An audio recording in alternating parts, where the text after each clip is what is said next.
যাবেন?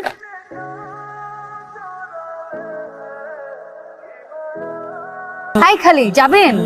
হ্যাঁ যাবো তো। কোথায় যাবেন? বিয়েবাড়ি ক্যাম্পাস। চলেন। কত? যা দিবেন তাই। না না না, আগে ক্লিয়ার করেন কত টাকা নেবেন, পরে আবার ঝামেলা করবেন। আমি ঝামেলার মানুষ না, আর ভাড়া কত ঠিক জানি না। আচ্ছা ঠিক আছে, পরে কিন্তু কোনো ঝামেলা করতে পারবেন না। এই ভাই এটা বামে রাখেন তো। ভাই আমি সবাইকে ফোন দিছি, সিয়ামকে ফোন দিছি, সবার নাম্বার বন্ধ, ব্যস্ত সবাই। এখন আমি কি করবো বল? আমি কেন খালি ফেলে নিয়ে যাবো? আমি তোদের সবসময় বিপদে আপদে পাশে ছিলাম না, আর আজকে তোর আমার সাথে এমন করলি। সমস্যা নাই, সময় দিন আমারও আসবে, আমিও দেখাই দিব। আচ্ছা কি হয়েছে আমাকে বলতে পারেন? আমি আপনাকে কি বলবো? আপনি আমাকে কি হেল্প করবেন? আপনি রিক্সা চালান, রিক্সা চালক, আমার প্রেজেন্টেশনই সমস্যা করছে আমার। রিক্সা চালককে এত ছোট করে দেখছেন কেন? আমরাও মানুষ, অন্যরা যা পারে আমরাও তা পারতে পারি। আর কখন কাকে কার কাজে লাগে কেউ বলতে পারে না। আমার আমার অ্যাসাইনমেন্ট আর 2.5 ঘন্টা বাকি আছে। এদিকে আমার বন্ধুদের কারো কোনো খবর নাই। ওরা বলছিল যে ওরা আজকে আমার অ্যাসাইনমেন্ট করে দিবে। বিয়ে করেন? হ্যাঁ। ল্যাপটপ আছে? হ্যাঁ। ঠিক আছে চলেন। কোথায় যাচ্ছেন আপনি? দেখি কি করা যায়, আসেন। কোথায় আসবো? আপনি কি আমাকে ভয় পাচ্ছেন? কি আশ্চর্য, ভয় পাবো কেন? তাহলে আসেন, বসেন, ল্যাপটপটা দেন আর ফাইলগুলো দেন।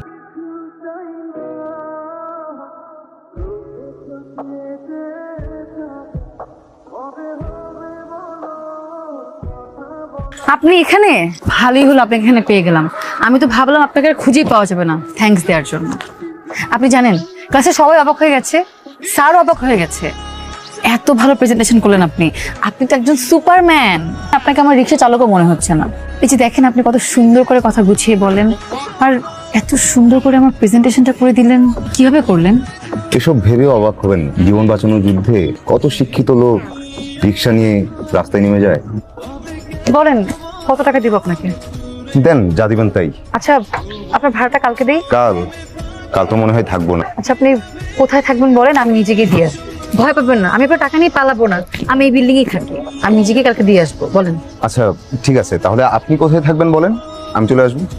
তাহলে কালকে আমাকে সকাল 10টায় ক্যাম্পাসে নিয়ে যাবেন, ঠিক আছে?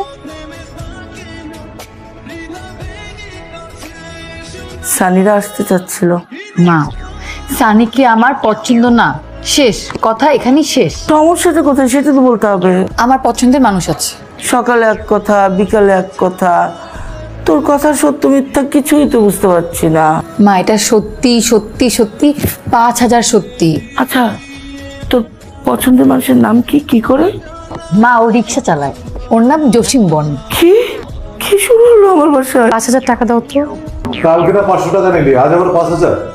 প্রতিদিন কি একটা করে শূন্য বাড়বে নাকি? কালকে 500 টাকা এখনো আছে, আর আজকে টাকা নিচ্ছি একজনকে দিব তাই। তাছাড়া একটা কাজও আছে। ও মেয়ে নষ্ট করলা তুমি, আর সব দোষ আমার। তার নাকি আবার রিক্সাওয়ালা পছন্দ। খুব ভালো কথা। আগামী সপ্তাহের মধ্যে ওই ছেলেটাকে কোথাও ডাক, আমাদেরও কথাবার্তা বলতে হবে।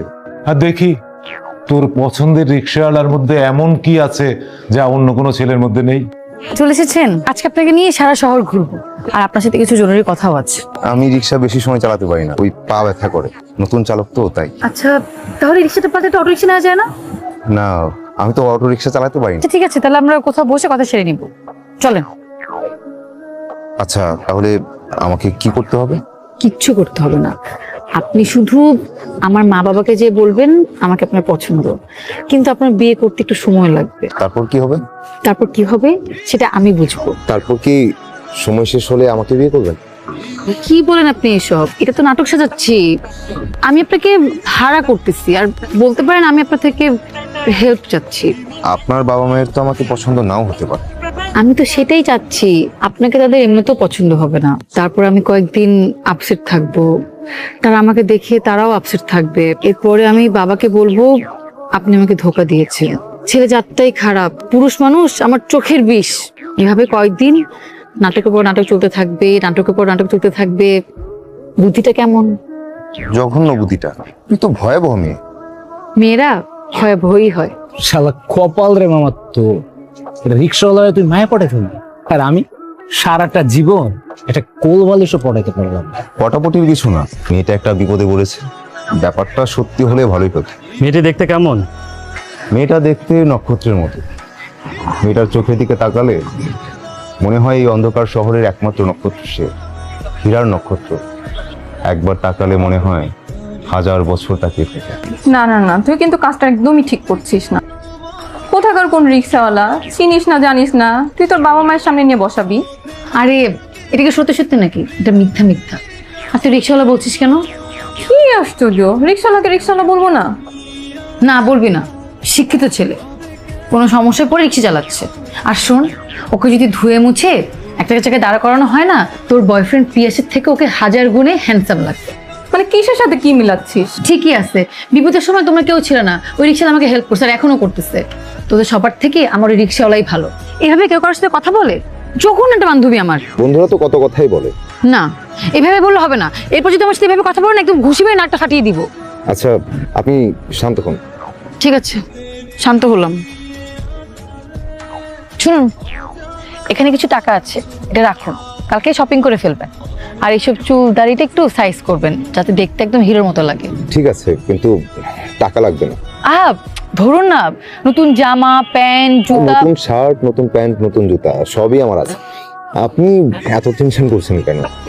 না না, তারপর রাখেন, পরে আপনি কি নাকি পরে চলে আসেন, পরে আমার মান সম্মানে লটস্পাই হয়ে যাবে। আপনি চাইলেও আমি আপনার মান সম্মান লটস্পাই হতে দিব না।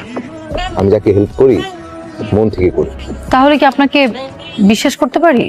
হ্যাঁ, কাল থেকে আপনি আমাকে সারা জীবনের জন্য বিশ্বাস করতে পারেন। কাল থেকে মানে? কাল থেকে মানে মানে কাল আমি আপনার কাজটা ঠিকঠাক করে দিব। আর শোনেন, যখন আমি বড়লোক হব তখন আপনার সাথে গিয়ে আপনার বান্ধবীর বয়ফ্রেন্ডকে আমি দেখে আসবো। আচ্ছা, আপনি বড়লোক কিভাবে হবেন? সেটা তো জানি না। আচ্ছা চলেন, সন্দেহ হয়ে যাচ্ছে, উঠি। এসব কি হচ্ছে বাসায়? আবার কি হলো? ছেলে নাকি সত্যি সত্যি রিক্সাওয়ালা? সেটা আমি কি করে জানবো? একটা রাতে যে ব্যাপার, শান্ত হও, কাল আমরা বসলেই তো সবকিছু জানবো। আর কতক্ষণ বসে থাকবো?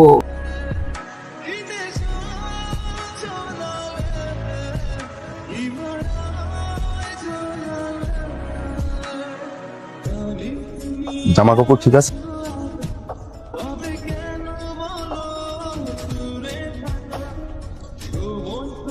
স্যার, এটা আমার বায়োডাটা। তোমার মা বাবা কোথায় থাকেন? ঢাকাতেই? না আন্টি, কানাডায়। এমনিতে কি করো তুমি? পড়ালেখা শেষ হলো, আর দেশে বাবার ব্যবসাটা আমি আর দুলাভাই দেখি। তোমাদের ঢাকাতে বাড়ি আছে? জি কয়তলা বাড়ি? আন্টি, বাড়িতে 4টা, যেটাই আছে সেটা 6 তলা।